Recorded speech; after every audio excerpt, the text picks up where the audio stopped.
Yes, I've been driving manual gearboxes for years, and I've learned a whole lot of tips that will allow that vehicle to run literally forever and the clutch and the transmission to outlast the car itself. I'm going to share these 7 tips with you guys so that you too can get your hands behind the wheel of one of these great manual gearbox transmissions and enjoy a life full of fun and frivolity. Let's get into it now. Life's too short to drive boring cars. So the first tip is one that a lot of rookies make. Classic rookie mistake, and that's literally sitting at a stop sign or a traffic light. You know, sometimes you get stuck at a train track and you're waiting for a train to go by for 10 minutes. And the rookie mistake number 1 is essentially holding the clutch in for the entire duration of while you're waiting. That is guaranteed to cost you the life of your clutch. When you put the clutch in, there's a lot of strain on the throw-out bearing or the clutch release bearing, as it were. There's other tension as well, because if you are one of these that slightly disengage, maybe the clutch is all the way in and you're kind of in and out a little bit, what you're doing is in and disengaging and engaging the clutch, and there could be a slight marginal amount of clutch wear between the pressure plates while you're doing that. That is guaranteed to drastically reduce the lifespan of your clutch. So the tip that I can say is, if you're waiting at a red light or for that set of train tracks, put the car in neutral and just sit there in neutral until it's safe to go, and then you put it back in gear.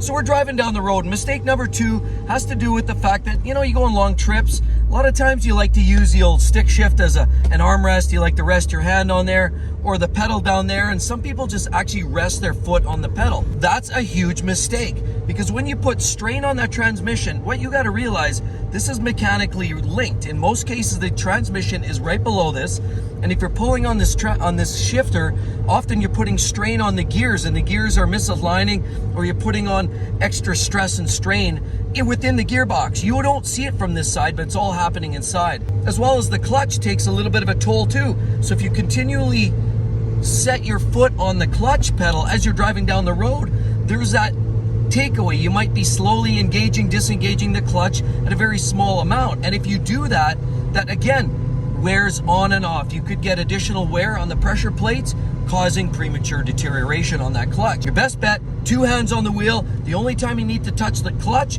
is when you're shifting, and the shift lever when you're going for the gear, right there, like that. Then your foot's off on the 3rd pedal, and your stick shifts all by its lonesome. So the 3rd bullet point has to do with maintenance. A lot of people just like to get in and go, drive the wheels off their cars and park it, put it away, drive it hard, put it away wet, so to speak. But I like to consider maintenance as a fundamental part of keeping your transmission last a little longer. Now, for the most part, the gear oil that is inside of a manual transmission is pretty thick, and of course it's quite viscous, and it does a pretty good job of keeping up. You don't build up excessive amounts of heat in a transmission unless, of course, you're doing a lot of hauling or race car driving. But more or less routine driving doesn't take a severe toll on that gear oil, although I would suggest every once in a while, possibly every 5 years or so, you actually change the gear oil in your manual transmission. That's one part of the maintenance. Now as well, a lot of these modern day manual transmission clutches actually have a hydraulic cylinder that uses oil, and that oil then of course should be actually changed periodically, 3, 4, 5 years, because even that oil breaks down, it starts to eat away at the seals, and then you can start having leaks and then pressure issues. And the pedal actuates the cylinders, and then the hydraulic pressure transfers down into the gearbox and moves the clutch accordingly.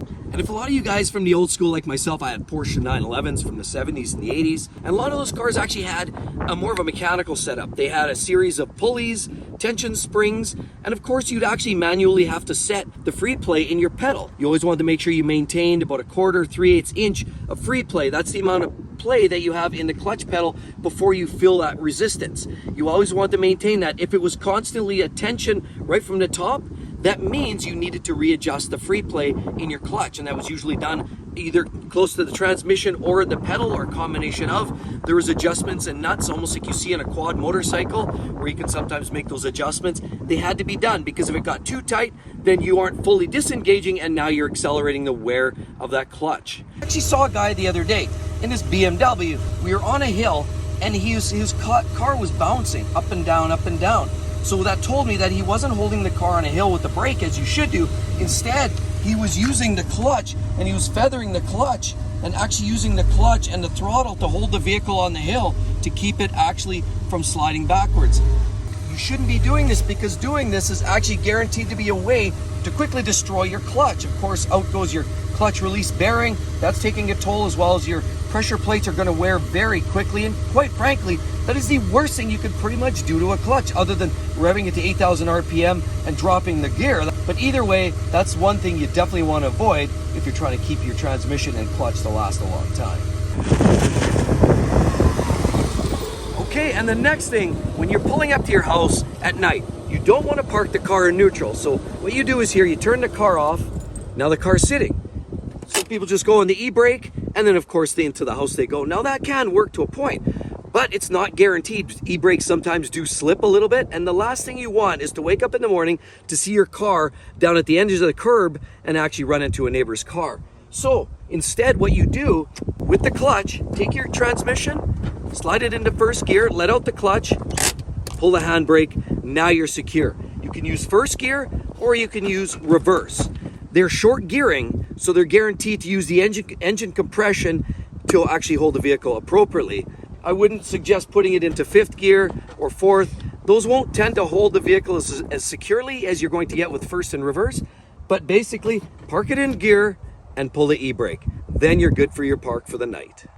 So the next tip is how you drive the car when you're actually cruising along. You could downshift the car, and then it's very abrupt. So you drop a gear, and you just drop the clutch, and then it's very jarring. Here, let's try it. I'll show you again. So we upshift, and this is what a lot of people do. They're just driving along, and then they want to downshift. But if all they do is change gears, whoa, and it's jerky.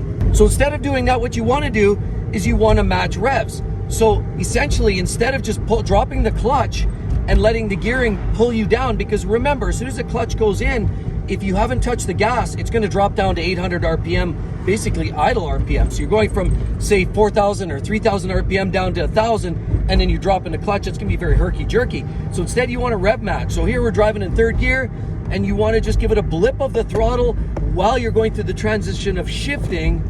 That's going to save wear and tear on the clutch discs because it's going to be a lot smoother engagement. Here we go. See, you didn't even feel that. That was so smooth. So I'll upshift again just to demonstrate. And then we'll downshift a second again just to demonstrate the point. Again, I did not feel it. It was just so smooth. Rev matching is always definitely going to save you clutch life, particularly on the discs. And I've personally broken clutch discs by abusive driving behavior when I was very, very young. I'll give you an example, my Fiat X19, I did every bad behavioral thing when it comes to gearboxes and clutches, and I had to pay the price. I had to put in new clutches, I had to rebuild transmissions, and I even blew a head gasket because I missed a shift once. So rev match, do all those little things, and you're good to go.